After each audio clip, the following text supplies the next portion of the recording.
अहो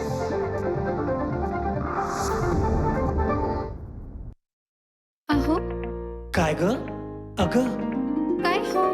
महान जीवनाचे हे शिलेदार, नाही बरला हात याची जोडीदार. अहो काय ग? अग काय हो? कार्यप्रतिष्ठा, कीर्ती दृष्टा, मेहनती याची अति हो श्रेष्ठा.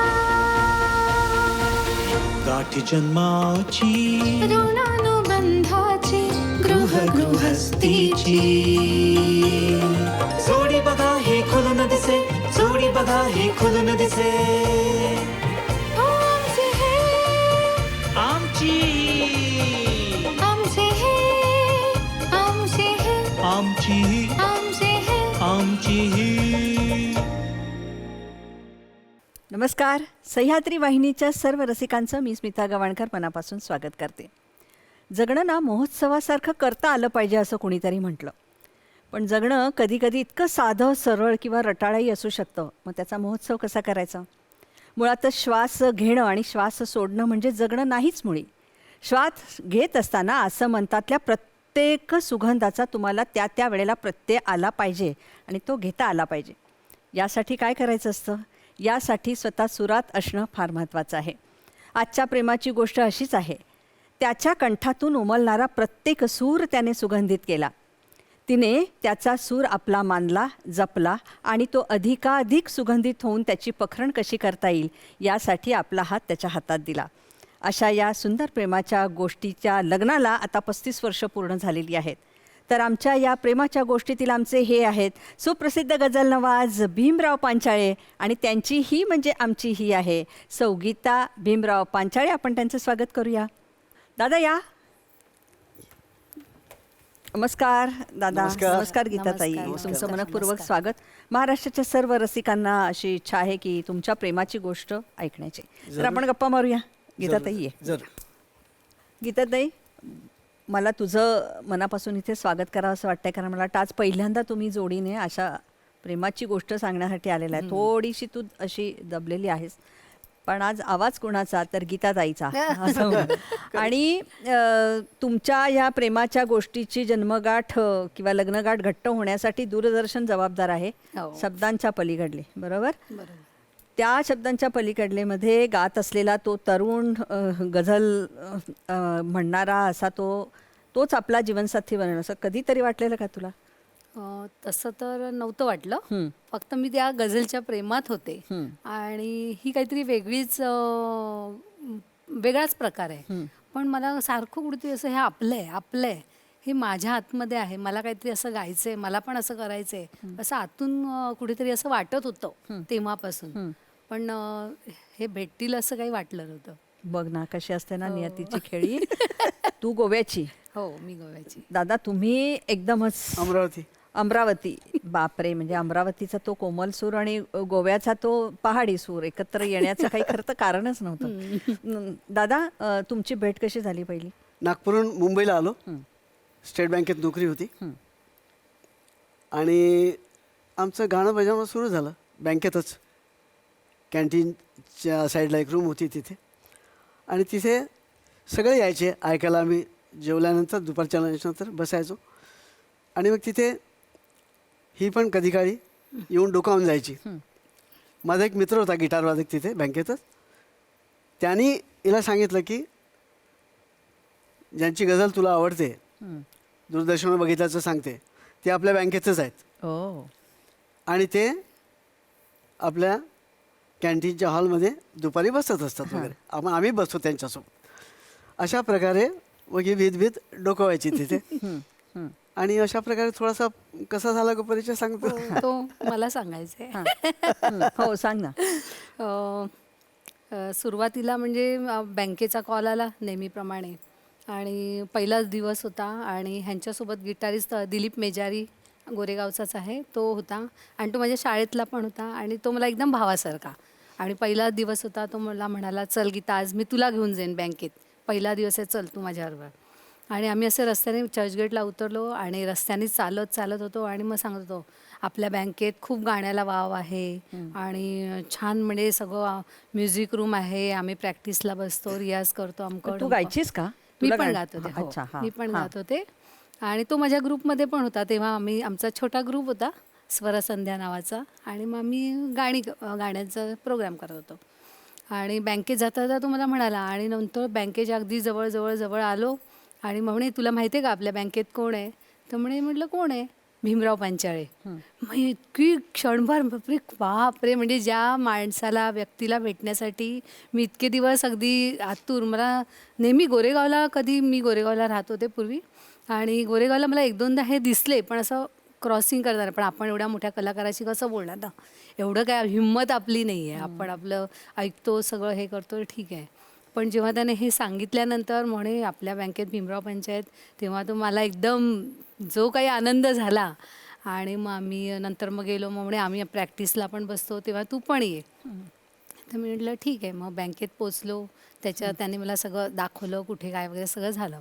आणि काही दिवसांनी मग तो म्हणाला आपल्या बँकेत हे गाण्याच्या कॉम्पिटिशन्स होतात किंवा प्रोग्रॅम्स होतात ऑल सर्कल्सचा, तर म्हणे तू पण ये. आणि आता नुकतीच एक आहे स्पर्धा आहे, तर तू पण ये. तर मी म्हटलं ठीक आहे. मग त्याने मला सांगितलं लंच टाईममध्ये तू इतक्या इतक्या वाजता 10व्या मजल्यावर म्युझिक रूममध्ये ये. मी आपली गेले भीत सगळेजण बसले होते, हे पण बसले होते. दिलीप म्हणाला काय घाबरू नको गं, सगळे आपणच आहोत. पण तरी एक थोडंसं दडपण होतंच.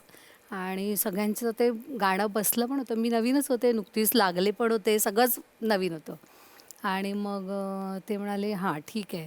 तर म्हणे त्याने ओळख करून दिली, भीमराव ही गीता पांचाळे, खूप छान गाते, माझ्या शाळेत गीता केणी. पांचाळे नव्हती तेव्हा हां, तू. गीता केणी. दादा ती इतकी समरस झालेली ना तुमच्या आयुष्यात, तिला ते पहिलं नावही आठवत नाव नाही. खरंच आहे. म्हणजे मी अक्षरशः म्हणजे आता विसरून गेले. गीता केणी म्हणून त्याने सांगितलं आणि ही पण छान गाते. तर हे तर आपल्या कॉम्पिटिशनमध्ये हिला पण हे, तर हे म्हणाले हां ठीक आहे. मग ते म्हणाले एखादं काहीतरी असं गुणगुणून दाखव, असं मला तेव्हा म्हणाले, म्हणजे काय आवाज आहे काय वगैरे असं. मग तेव्हा मी एक त्यांना रैना बीती जाय ऑडिशन घेतली. ऑडिशन. आता असं करूया आपण, तीच रूम आहे आणि हे बसलेले आहेत आमचे गझल नवाज आणि तू ऑडिशन देतेस, ते ऑडिशनचं गाणंच म्हणून दाखवत होता मला. ऑडिशन इर्षाद. प्रयत्न करते आता. तेव्हाही प्रयत्नच केला होता. तेव्हाही प्रयत्न, पण आता खूप वर्षांनी हो, हो, आता हो. रियाज पण सुटला आहे, तर नाही प्रयत्न. म्हण ना असंच.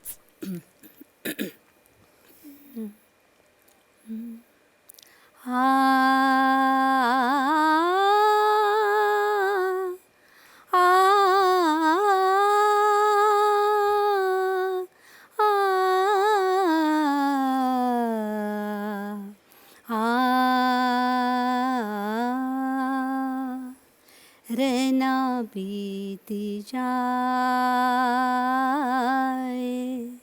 शाम न आए, रैना बीती जाए, शाम न आए, नींदिया न आए, निंदिया न आए, रैना बीती जाए, शाम न आए.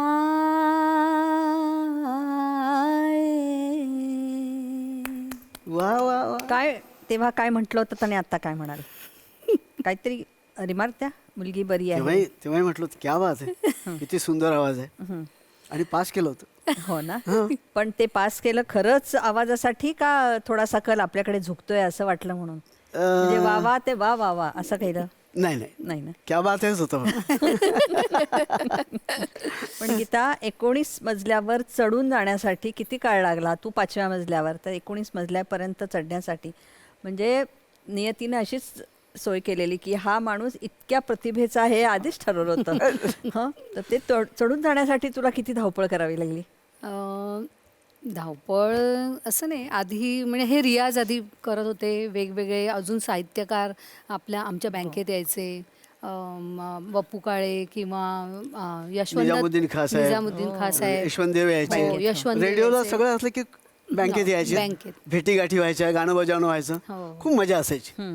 आणि त्यानिमित्ताने मग सगळं भेटायचोच आम्ही. दादा, ह्या सगळ्या वातावरणामध्ये तुम्ही इतके मग्न होतात, म्हणजे गाणं हा तुमचा श्वास आहे, गाणं हा तुमचं जगणं आहे, आयुष्य आहे. ह्याच्यामध्ये अशी ही मुलगी दिसायला सुंदर, आवाज छान आहे, तिचा कल आपल्याकडे झुकतोय, असं कधी वाटलं? आणि तुम्ही पण कधी प्रेमात पडलात मग? आता असं होई जात ते म्हणजे एखादा तिने शेर जाणवून जरी दिलं म्हटलात तसं. ना तरी छान वाटेल मला. खरं तर एका ठिकाणी मग मनं जुळत गेली, हळूहळू उशीर लागला. पण नंतर एक काळ असा आला की तिला म्हटलं, तुझा आवाज गझलसाठी उत्तम आहे, तू गझल का नाही गात? हे सगळं भेटीगाठी तर रोजच व्हायच्या. मग एक तिला गीत मी सांगितलं होतं, जे मी तिला गाऊन दाखवलं. मग ते त्याच्यामध्ये तिचं नावही होतं. कदाचित ते अंतर्मनात कुठेतरी ते वाटत होतं की आपण सांगावं, काहीतरी व्यक्त व्हावं, कल सांगावा. तिचा दिसतच होता. ते गीत असं होतं.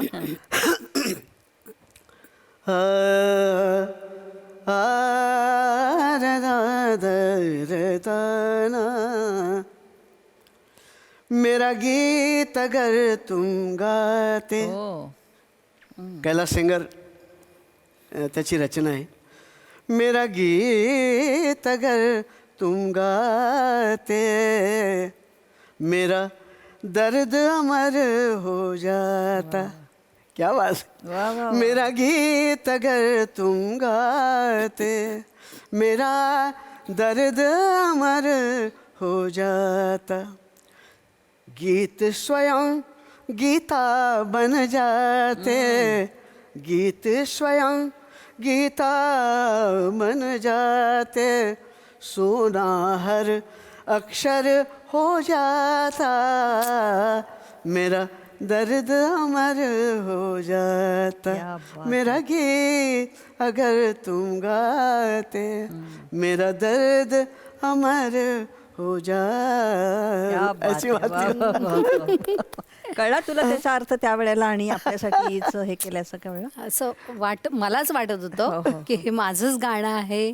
आणि म्हणजे असं वाटत होतं मीच गाते, म्हणजे फक्त सूर आवाज त्यांचा, पण आतून सगळं मीच गात होते. बघा बघा, मला कधीच असं वेगळं वाटलं नाही. आणि असंही वाटलं नाही की मी काही पुढे जाऊन अजून करावं, हे करावं. पण हे मात्र पुढपर्यंत चालू राहायला पाहिजे. मराठी गझल ही पुढपर्यंत जायला पाहिजे, कारण ही वेगळी वाट होती, नेहमीची वाट नव्हती. आणि माझी तर खूपच इच्छा होती की मराठी गझलसाठी आपण काहीतरी आपला योगदान असलं पाहिजे. बरोबर. पण गीताताई, जशी तू प्रेमात पडलीस तशा असंख्य तरुणी त्यावेळेला त्यांच्याही प्रेमात होत्या. हो, आणि आताही तेच चित्र आहे. असतीलही. नाही, पण आता सगळे काका काका म्हणतात का? दादा दादा दादा, ते बरं आहे नाही? हा, आता खूप म्हणजे हे पण चित्र सगळे दादा म्हणतात, पण ती काय म्हणते सांग. काय म्हणते ती? बाबा. आता बाबा, आता बाबा. हा. भाग्यश्रीचे बाबा, मग माझे पण बाबा. तर त्यावेळच्या त्या या तरुण आणि इतक्या उत्तम गाऊन प्रत्येकाचं आयुष्य सुगंधित करणाऱ्या माणसाचा आपला जीवनसाथी बनण्यासाठी घरातनं किती विरोध झाला. कारण हे अमरावती, नागपूर, तू गोवा, तू वेगळंच म्हणजे सगळं. तू सारस्वत, ती संपूर्ण मासे खाऊ तुमचा, हे भाषा वेगळी, सगळंच वेगळं. वयात तुमच्या तसं अंतर होतं. मग कोणाचा विरोध वगैरे झाला की नाही घरी? सुरुवातीला थोडंसं झालं घरी थोडं, पण म्हणजे त्यांना कळलं की ही अगदी खमकी आहे, ही काही दुसरं काही ठाम आहे. म्हणजे मी माझ्या मताशी मी ठाम होते. त्याच्यामुळे काही असं एवढा काही हे झाला नाही. आणि माझे बाबा खूप सोशल असल्यामुळे हो, एकदम त्यांनी ते सोशल वर्क, मृणालताई, जॉर्ज फर्नांडिस यांच्यासोबत वगैरे काम, त्याच्यामुळे त्यांचं काय एवढं नव्हतं. आईला थोडंसं वाटलं पण असेल नक्कीच, कुठल्या आईला असं स्वाभाविक होतं त्यावेळेला तसं वाटणं शक्य. आणि दादा, तुमच्याकडे काय होतं? नाही, माझ्याकडे काहीच नव्हतं. म्हणजे मी माझा मुखत्यार असल्यामुळं आणि लहानपणापासून अगदी घराच्या बाहेर असल्यामुळं सगळे आणि घरचे दारचे सगळे प्रेमात असल्यामुळं आणि सगळ्यांसाठी मी झटतच होतो. त्याच्यामुळं बाबांचं फक्त माझ्या वडिलांचं म्हणणं एवढंच होतं की बाबू ती मोठ्या घरची पोरगी आहे, आम्ही तिला आवडू का, फक्त त्यांचं एवढंच होतं. आम्हाला ती स्वीकारेल का, म्हणजे अशा पद्धतीचं ते आम्ही तिला आवडू का, आम्ही खेड्यातली माणसं, शेतकरी, आधी शेतमजूर नंतर शेतकरी झालेले, आम्ही सगळ्या प्रकारची कामं केली. तर तिला त्यानं फक्त तेवढी भीती होती माझ्या आईला आणि वडिलांना. म्हटलं त्याची काळजी सोडावं तुम्ही. मग त्यांना ते तिने प्रोज करून दाखवलं सगळं. वा वा नंतर वा वा वा वा. खूप छान. म्हणजे त्यांचं घरचं वातावरण म्हणजे आपण कधी पाहिलं पण नव्हतं. मी तर कधीच पाहिलं नव्हतं. म्हणजे आपल्या घरी एवढी भांडी कुंडी हे ते आणि ह्यांच्या घरात मोजकीच भांडी. मी ते पाहिलं. आणि चुलीवरचं जेवण, ती चूल आणि ती मोजकी भांडी, तेवढंच मसाल्याच्या डब्यात तेवढा तिखट मसाला, हळद आणि म्हणजे हे मिरचीचा ठेचा, एवढंच. मी म्हटलं आपण तर किती काय वापरतो. पण मला तिथून कळलं म्हणजे एवढ्या ह्याच्यातनं आपण आपला संसार उत्तम करू शकतो. बघ. हे तिथून मला शिकता आलं. आणि उगाच आपण भांडी कुंडी हे ते सगळं पण कमी ह्याच्यामध्ये छान जगू शकतो हे मला खेड्यातनं शिकायला मिळालं. नाही, आणि अक्षरशः तिने सगळं अनुभवलं. आम्ही लग्न झाल्यावर चाळीतच राहायचो कांदिवलीला, एकाच रूममध्ये. तेव्हा आता तरी त्या मानाने कमी पाहुणे मित्र येतात. तेव्हा इतके यायचे एका रूममध्ये. आम्ही कसं ऍडजस्ट करायचो, ते कसं करायची. मला आता इतकं नवल वाटतं की आता वगैरे मोठं घर वगैरे ठीक आहे, पण तेव्हा एका रूममध्ये आम्ही कसे राहिलो असो आणि इतके आनंदाने राहिलो. खरंच खरंच. चाळीच्या रूममध्ये इतकं वातावरण छान होतं की आम्ही सकाळी उठायचो, रियाज ऑफिसला जायचंही असायचं, पण भल्या पहाटे उठून रियाज करायचं. मग ही सगळे दारं खिडक्या बंद करून घ्यायच्या आधी, कारण कॉर्नरची आमची खोली आणि कुणाला ऐकू गेलं, कुणाला आवडतं नाही आवडत सकाळी अशी भीती. तर ही आधी सगळा बंदोबस्त करून घ्यायची. मी रियाजाला बसायचो. एकदा काय झालं की मी असंच थांबून बाहेर असं डोकावून बघितलं तर कोणी ब्रश करत, कोणी काय, कोणी बाहेर उभे ऐकत. आणि मग एवढा आश्वस्त झालो. गीता म्हणाली अरे सगळे छान आहे, काही कोणाला ऑड वाटत नाही. तो एवढा क्लासिकलचा ताना बिना ते सवय नसेल ना कोणाला, वाईट वाटेल ना. तर अशा आम्ही छान राहिलो. आणि तिने त्या एका खोलीच्या आमच्या त्या घरामध्ये इतकं मस्त 8 वर्ष राहिलो मी त्या चाळीमध्ये. आणि ते कशाला दादा म्हणतील, सकाळीच इतकी सुप्रभात, इतकी सुमंगल होत असेल, खूपच. रेडिओ लावायलाच नको. भीमराव पांचाळेंचा अस्सल सूर कानावर पडल्यावर त्यांचाही दिवस उत्तमच जात असेल. खूप आनंद दादा, होता. त्या पु ल देशपांडे काय म्हणाले हो तुम्हाला हिच्याबरोबर लग्न झालं तेव्हा? मीला घेऊन जायचो तिथे NCPला बसायचे. तोपर्यंत ते माझी त्यांची भेट अकोल्याला झाली होती. अकोल्याला त्यांनी माझं गाणं ऐकलं होतं. मग मी मुंबईला आलो. मुंबईला मग भीत त्यांना NCPला भेटायला गेलो. ते चेअरमन होते तेव्हा NCPचे. आणि 15 दिवस पुण्याला राहायचे, 15 दिवस इथे पण राहायचे. मग गेलो आणि मग तिथे काय काय ऐकवायचं त्यांना. आपल्याकडची फोक कसं आहे, विदर्भातलं फोक, गझल नवीन काय कंपोज केली, भटांनी काय नवीन लिहिलं, हे सगळं सगळी चर्चा व्हायची.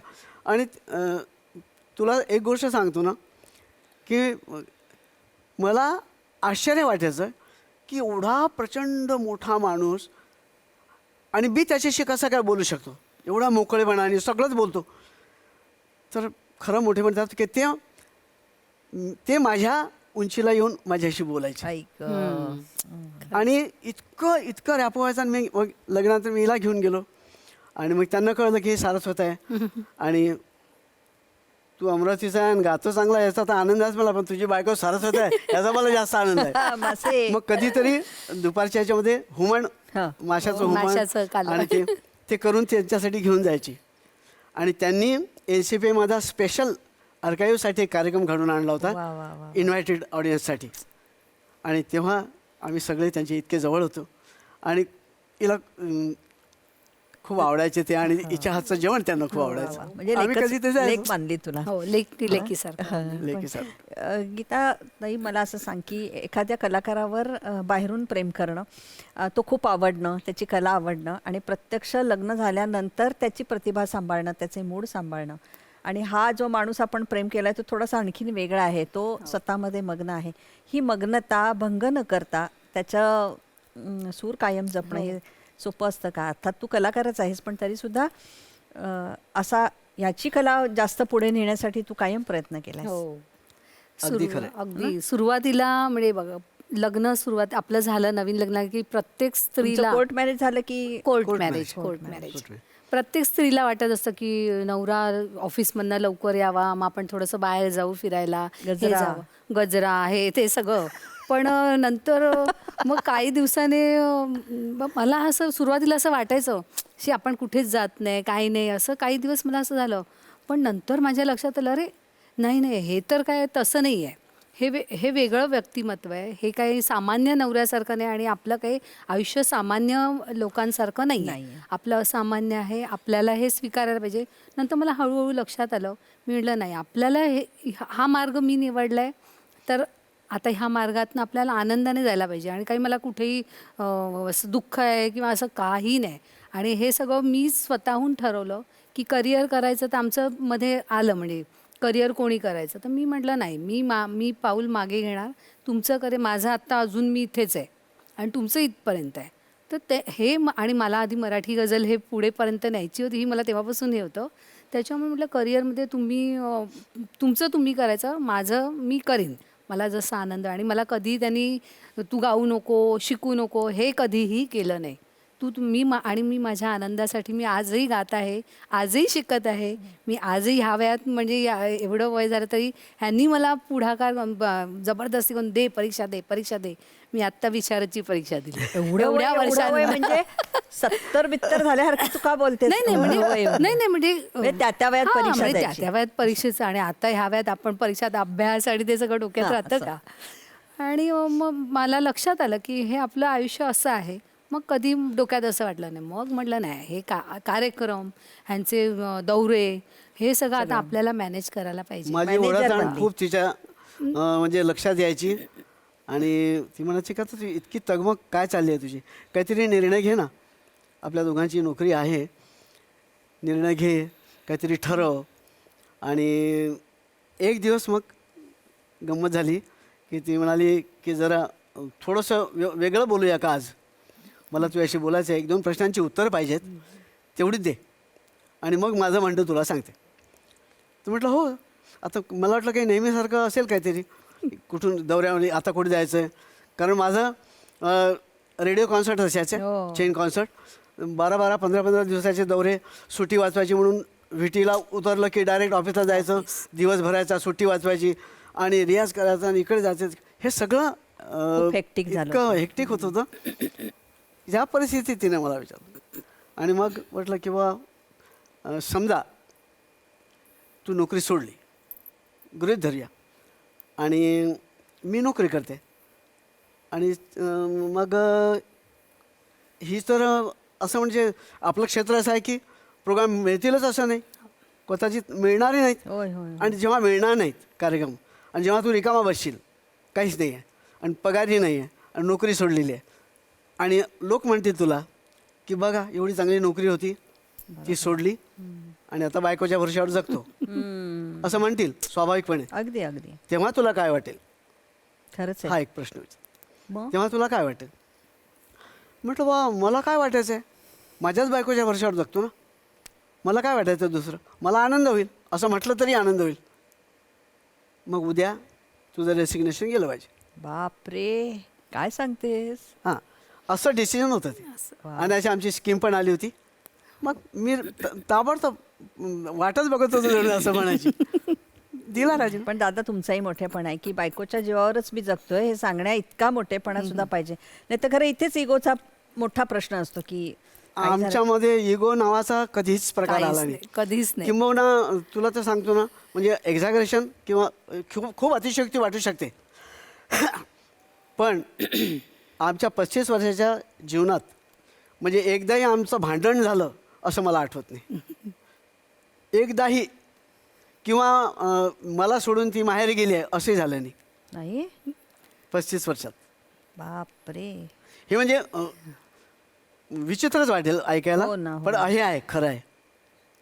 कारण कसं पूर्वीपासून हे पेईंग गेस्ट राहत होते आणि मग बाहेरचं खाणं, घरापासून खूप दूर, म्हणजे घराचं प्रेम नव्हतं ना, ते मला सारखं जाणवत होतं. तर आपण कुठेतरी असं वाटायला नको की मी एकटाच आहे किंवा आपले कुटुंब आपल्यासोबत नाही आहे, तर आपण ते प्रेम द्यायला पाहिजे हे माझ्या मनात सारखं यायचं. त्याच्यामुळे कधीच मी माहेरी नाही.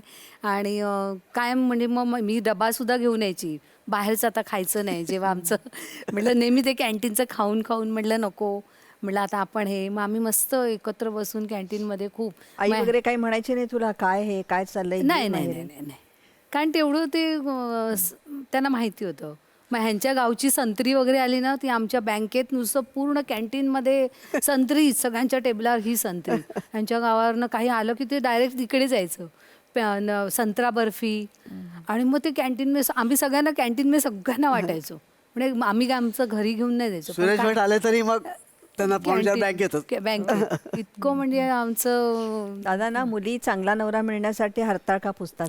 उलट झालं इकडे. म्हणजे तुम्ही काहीतरी छान पुण्य केलंय म्हणून इतकं समर्पण असलेली गीता तुम्हाला मिळालेली आहे.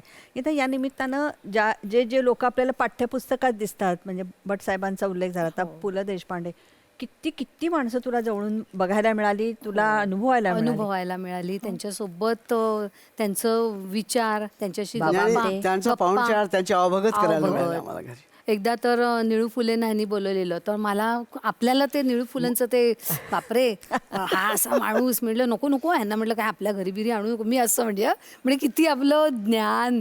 आणि जेव्हा ते घरी आले तेव्हा म्हटलं बापरे, आपण काय डोक्यात ठेवून ते पिक्चर्स इतकं ते इम्पॅक्ट होतं ना, हा माणूस असाच आहे, सगळ्यांना त्रासच देतो. पण ते जेव्हा घरी आले तेव्हा बापरे, त्यांच्यासारखा माणूस नाही. देव माणूस मोठा माणूस. आणि एवढा घरोबा आमचा, खूपच खूपच की खूपच. आमच्या भाग्यश्रीला ते लक्षवेधी नाव ठेवलं.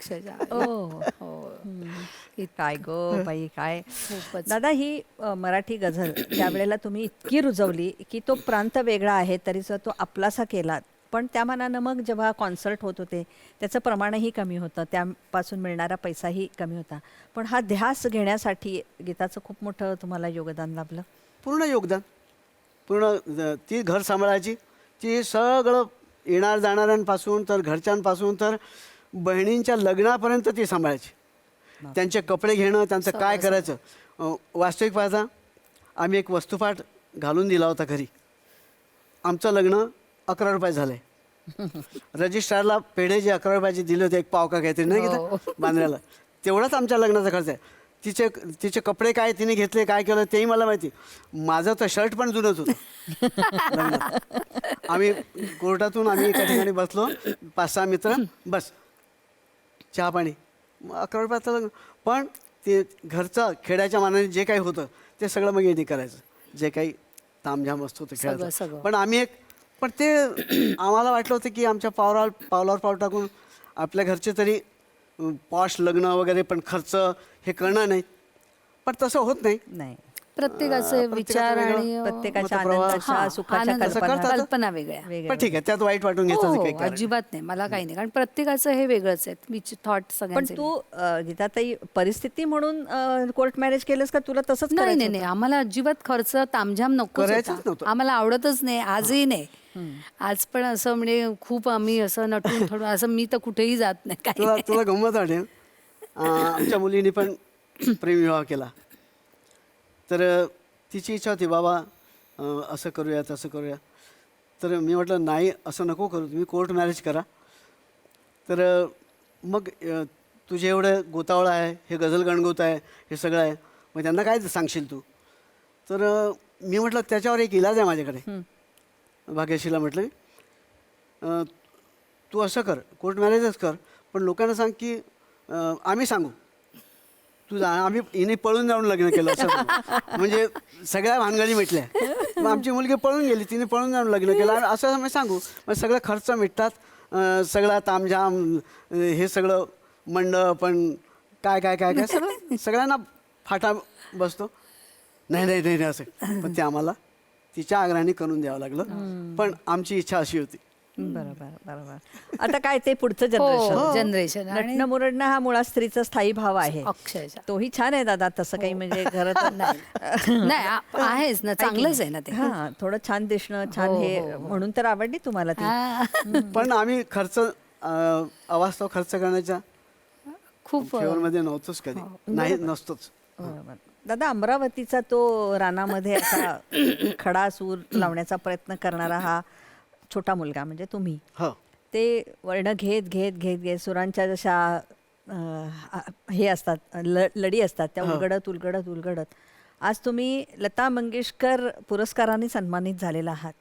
ह्या प्रवासाबद्दल काय सांगाल की गीताची तर तुम्हाला खूप मोठी साथ आहे, आहेच. पण प्रेक्षकांना आपलंसं करणं, ती गझल त्यांच्यापर्यंत पोहोचवणं, नुसता सूर नाही तर तुमचा शब्दच बोलतो, तुमचं शब्दांचं गाणं होतं, त्यासाठी काय काय काय केलं, किती किती परिश्रम पडलेत तुम्हाला? परिश्रम हा शब्द मी वापरत नाही आणि तो मला आवडतही नाही, कारण कष्ट कोणाला चुकले नाही. कला ही कष्ट साध्यच आहे, पण म्हणून आपल्या कष्टांचं उदात्तीकरण करावं, त्याला उगाळून लोकांना काय भोगलं आम्ही वगैरे असं मला आवडत नाही. आपल्या आनंदाचा भाग एवढा मोठा असतो त्याच्यामध्ये की मला आठवतं की भटांनी किती कष्ट केले मराठीकडे रुजावी याच्यासाठी. जाणते ही बाग माझ्या सोसण्याच्या सार्थकाला, वा वा. मी इथे हे अमृताचे रोपटे रुजवून गेलो. आम्ही दोघेही विचार करतो की भटांनी एवढे कष्ट केले, एवढ्या खस्ता खाल्ल्या गझल रुजवण्यासाठी, म्हणजे काय काय नाही केलं कार्यशाळा घेत, तर आपण काय करावं. तिथपासून हा प्रवास सुरू झाला. त्यांची गझल त्या काळात मी जे गायचो, ज्या गझलनी माझ्या आयुष्यामध्ये गझलचा सूत्रपात झाला, किंबहुना मी असं म्हणेल की ज्या वाटेने मी चाललो, जी वाट मला गीतापर्यंत घेऊन आली, रसिकांपर्यंत घेऊन गेली, ती वाटच इतकी लुभावणी आणि इतकी आनंददायी होती की मला त्याच्यामध्ये कष्टप्रद किंवा असं कधीही वाटलं नाही. माझ्या आनंदाचा भाग एवढा मोठा होता. जगत मी आलो असा की मी जसा जगलोच नाही, ती माझ्या आयुष्यातली पहिली गझल बघूया ना भटांनी मला ऐकवलेली आणि मी पहिली गझल गायलेली तीच. वा. गाऊ हो 2 ओळी? हो ऐकू? म्हणजे काय, गझल अशी होती. त्या गझलमुळं मी असं म्हणतो की मी का आयुष्यात काय करावं हे मी नाही ठरवलं, ते गझलनी ठरवलं. आणि तो सूत्रपात असा होता. बरं. जगत मी आलो असा की, जगत मी आलो असा की, मी जसा जगलोच नाही.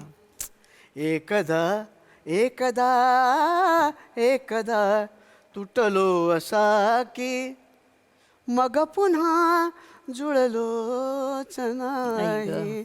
जगत मी आलो असा की, अशी गझल. आई शपथ. आणि मग त्यांच्या पावलावर पाऊल टाकून आपणही कार्यशाळा घ्याव्यात, गझल कशी पुढे जाईल आणि त्यासाठी काय करावं लागेल.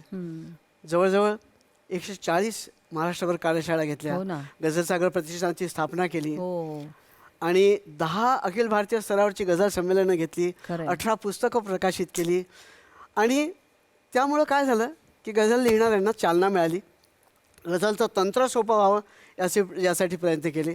आणि आम्ही दोघं गझल कार्यशाळा असो संमेलनं असो इतके झटायचो, सगळं कुटुंब की म्हणजे पैसे गोळा करण्यापासून तो नीट कसा खर्च होईल.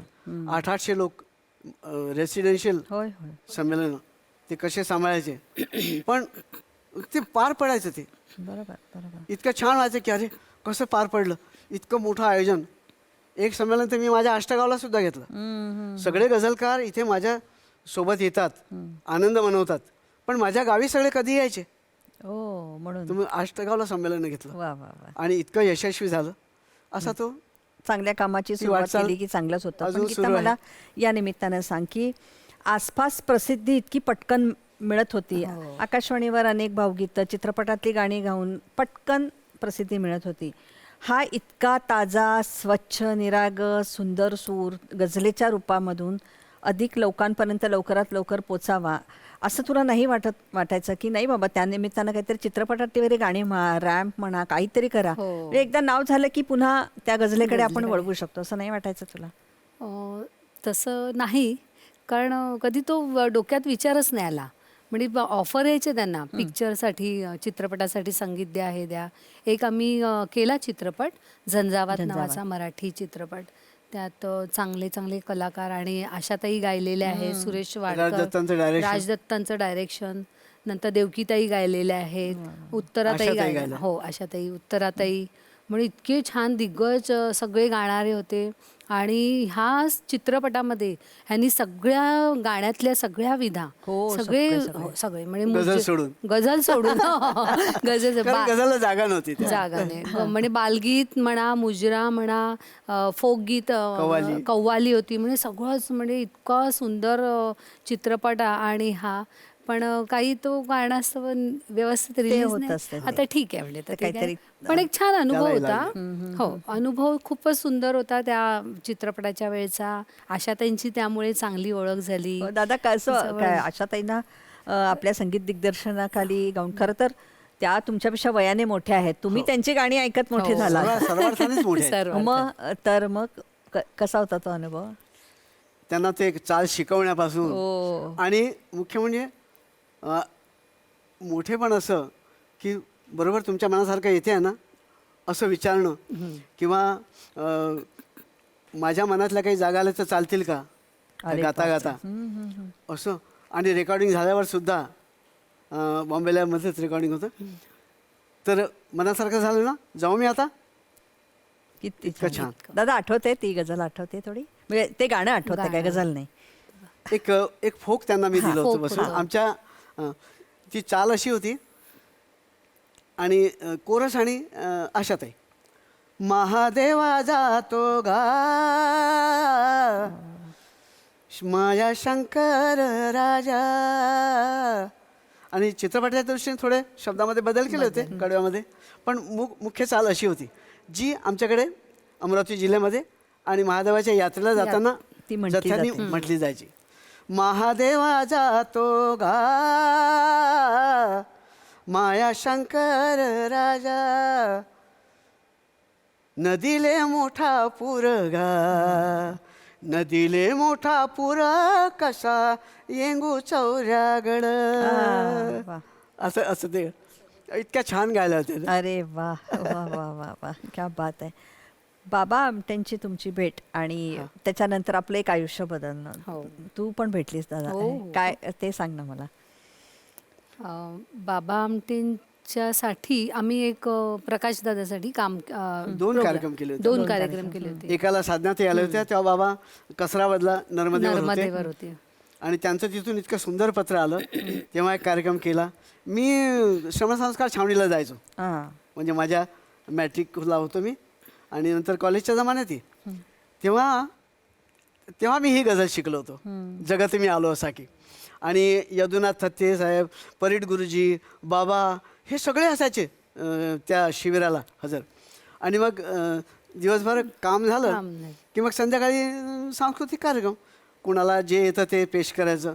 आणि माझं नाव तेव्हापासून यदुनाथजींनी कुठे गेला रे तो गझलवाला पोरगा असं ठेवलं. वा. गझलवाला पोरगा. आम्ही अजून गझलवाला पोरगाच आहे. किती छान. आणि त्याच्यानंतर आम्ही प्रत्येक वेळेस म्हणजे हेमल कसा हे आमचं जणू घर. तुला एक गंमत सांगतो की आम्ही भाग्यश्रीला पाठवायचं, नंतर आम्ही तर जायचो ती जायची नंतर. आणि भाग्यश्री जायची आणि मग छावणी संपली की ती हेमल कसाला प्रकाशदादाकडे राहायला जायची. महिना तिथं राहायची. मग आम्ही तिला आणायला जायचो. आम्हाला ती पाहिलं की ती जंगलामध्ये ती वाघाच्या पिंजरे आड तिकडे. लपून बसायची. येणार नाही. नाही येणार नाही. यायचं नाही. आणि दादा म्हणायचा की अरे राहू दे ना तिला, आमची मुलं शिकता येतात त्याच्यावर शिकेल आणि तिला आम्ही चांगलं शिकू, काही काळजी करू नको तू. तर ही नाही मानायची ना. म्हणजे काय. त्यामुळं मग आम्ही माझी तर इच्छा असायची. असा तो आमचा छान. मग दुसराही कार्यक्रम केला दादासाठी ठाण्याला. काही यथाशक्ती आम्ही काही मोठी रक्कम मिळवून दिली. माझ्यासोबत माझे मित्र पण होते. असं ते आमचं खूप घरोबा. आजही गेलो तर तिथून यावंसं वाटत नाही, असं आमचं नातं आहे. वा वा वा वा, किती माणसं जोडली जातात ना एखाद्या खूपच, कलेमुळे. खूप. पण गीताताई मला सांग, हे सगळं होत असताना स्मशानात कार्यक्रम करणं, हो. हे तू कशी परवानगी दिलीस? आता ती पण एक भीतीच असते ना, स्मशानात जाण्याची आपल्याला किती भीती. बापरे. मेल्यानंतर असं म्हणजे ते स्मशान विचारच. दिसलं ना तरी सुद्धा असं नको करतो असं आपण. होतं. मी एक वाक्य वाचलं होतं की जीवन अगर मृत्यू है, जीवन अगर उत्सव है तो मृत्यू भी उत्सव होना चाहिए. ओ. पण असं नाही वाटतं होत, का आपल्याला कधी? नाही नाही नाही. चिरशांती चिरविश्रांती वगैरे ज्या स्थळाला आपण म्हणतो स्मशानाला, सगळ्यात जास्त भीती त्याची असते. हो. अंधश्रद्धा निर्मूलन समितीने म्हटलं की असा मनसुबा आहे आमचा, असं करायची इच्छा आहे. कराल का तुम्ही? ऐतिहासिक मैफिल असेल, स्मशानात झालेली फुलफ्लेज मैफिल, ती गजलांची इतिहासात पहिली असेल. म्हटलं मी नाही करणार तर कोण करणार? मी करणार. आणि त्या स्मशानातली ती मैफिल आणि कसा माहोल, भरगच्च बायका मुलं माणसं सगळे आलेले, आणि एकाचा तो बर्थडे तिथं साजरा केला आम्ही की ती भीती जाऊ दे स्मशानाची, येण केन प्रकाराने ती भीती जाऊ दे. आणि शेवटी अनाऊन्स करावं लागलं की प्रेत यायसाठी जागा ठेवा, अरे बापरे. रस्ता ठेवा. काय सांगता? आणि हे गात होते गात आणि होतो. तिकडे एक एक सरणावर चिता चिता जळत होती. आणि तुला सांगतो चिता जळण्याचा जो वास असतो ना, हो, तो इतका नाकात विचित्र असतो. आणि तो वारं सुटला आणि घशात जायला लागला. म्हटलं आता खोकलाही चालणार नाही, थांबूनही चालणार नाही, आता छातीला माती लावून म्हणतात ना, तसं गावं लागेल आपल्याला. आता आपला कसोटीचा काळ आहे. 3 तास भरगच्च मैफिल झाली आणि शेवट इतकेच मला जाताना सरणावर कळले होते, मरणाने केली सुटका, जगण्याने छळले होते. त्या गझलने समारोप केला. बघूया ना दादा, असा तो म्हणा वेगळा, दादा. काय सांगू, काय काय अनुभव होता माझ्या अरे आयुष्यात. बाप. जीवन अगर उत्सव है, मृत्यू भी उत्सव होना चाहिए. इतकेच मला जाताना, स्मशानातली मैफिल, सरणावर कळले होते, इतकेच मला जाताना, शरणावर कळले होते, मरणाने केली सुटका, मरणाने केली सुटका, जगण्याने छळले होते, इतकेच मला जाताना. आयुष्याचं सारच सांगून गेले. सारच सांगून गेले. खरंच पण पोचवलं तुम्ही अधिक ते आमच्यापर्यंत. इथं ताई, ज्या वेळेला अनेक मोठ्या मोठ्या कॉन्सर्टला तू तानपुऱ्या बरोबर बघत असते. खरं तर तानपुरा हे वाद्यच इतकं सुंदर आहे, जीवनाचा तो पसासा करून हो ना. तुम्हाला आयुष्याचा गंधार सापडतो. सापडतो. समोर अशी बसलेली सगळी मैफिल तू अनुभवत असताना असं कधीतरी वाटतं की अरे आपणही गायला हवं होतं, असं कुठे थोडंसं मिस करतेस? नाही, अजिबात नाही. सरळ नाही म्हणते. नाही, मला अजिबात नाही. कारण मला ते कधी असं वाटलंच नाही की मी गावं असं. पण मला यायला पाहिजे हं. पण मला हे शिकायचं आहे. आजही मी यांना म्हणते, आजही मला शिकायचं आहे. कायम आयुष्यभर शिष्य राहावं असं वाटतं शिष्य. तुला? आणि कारण का मला असं वाटलंच नाही, कारण तो मला सारखं वाटत होतं की ते माझंच आहे. वा. आजही हे गात आहेत, पण आतून मी गात पण मी असते. तुला एक गझल शिकवली होती. हो, ह्यांनी मला एक गझल मात्र नाही, सुरुवातीला बऱ्याच शिकवल्या होत्या, पण एक ती गायची, ती रेडिओला पण ती गायली होती. पण मला असं वाटतं की तिने ते म्हणावे ती गझल. वा वा वा. एक म्हटला तरी त्या गझलचा प्रेमाचा म्हणावा. रंग असा फुललेला आहे. हा. दादानी तुला सांगितलंय, त्यामुळे हा, गुरुने आम्ही- पण तुला आम्ही सांगितलं. इर्षाद म्हणू ना. हो ना. इर्षाद. एक अरुण सांगोळेकरांची गझल अरे होती. वा. तुला लागले गीत माझे कळाया. हे त्यांनी मला पहिलीच गझल अशी शिकवली होती. प्रयत्न करते. हो कर.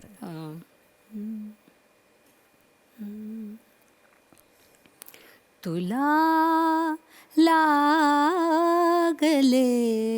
गीत माझे कळाया, तुला लागले गीत माझे कळाया, तुझ्या अंतरी, तुझ्या अंतरी लागले मी जळाया, तुला लागले गीत माझे कळाया. है क्या? आहे सगळं जिवंत आहे. हो. फक्त थोडस आणि माझंच गाणं मीच गाते, खरंय, फक्त ही व्यक्ती बसलीये हा, वा, पण मीच आतून गाते असते. बॅटरी जी मला. 75% राहिली ती फक्त बस. स्विच बॅटरीला लावून 100 करायचं फक्त बाकी आहे. अगदी, है ना? अगदी. कुटुंब मस्त. व्यवस्था हा आपल्या आयुष्याचा खूप मोठा स्रोत आहे. अनेक तुमच्या अशा गझला आहेत, अनेक शब्द आहेत, त्यातून कुटुंब व्यवस्था आणि कुटुंब सखी याबद्दल खूप काही सांगितलेलं. गझलचा प्राणच तसा आहे की तुम्हाला पटकन काहीतरी सांगून संवाद. संवाद. दादा यावर काय सांगाल तुम्ही? एक गझल मी कंपोज केली होती की संसारामध्ये भांड्याला भांडं लागतं म्हणतात, मतभेदी होत असतील, पण त्याचं स्वरूप हे लोटुपोटीचंच राहावं. हा कदाचित मला मिळालेला संकेत असेल. अशी एक गझल अनायसे नानी वडेकरांची माझ्याकडे आली होती आणि ते इतकं लुटुपुटीचं आणि इतकं सुंदर आहे की तसं असलं तर त्याचं जायज आहे, कबूल आहे असं म्हणूया. तर त्यांनी म्हटलं होतं की तू जन्माची भूल तरीही तू माझ्या जगण्याचे कारण, तुझ्यासाठी माझ्यापाशी केवळ हे गझलेचे तारण. वा. भलं भलं ते सांगतेस. आणि मग हे घरातल्या घरात लुटुपुटीचं जे अभिप्रेत आहे. भलं भलं ते सांगतेस का उगाच भांडतेस, भलं भलं ते सांगतेस का उगाच भांडतेस. जन्माचे चुकलेले जन्माचे चुकलेले गणित पुन्हा मांडतेस, भलं भलं ते सांगतेस का उगाच भांडते. असं आहे ते. असं असलं तर छान. किती सुंदर आहे. पण काय भलं भलं ते भांडतेच नाहीच, तुमच्या भांड्याला भांडं लागतच नाही, त्यातूनही छान काहीतरी स्वरांचा घणाघातच होत असेल असं मला वाटतंय. आज कसं वाटतंय तुला गीता, इतकी 35 वर्ष झाल्यानंतर भारतरत्न लता मंगेशकर पुरस्काराने सन्मानित झालेला आपला नवरा? हो ना, कसं बघतेस, कसं प्रेम व्यक्त करते?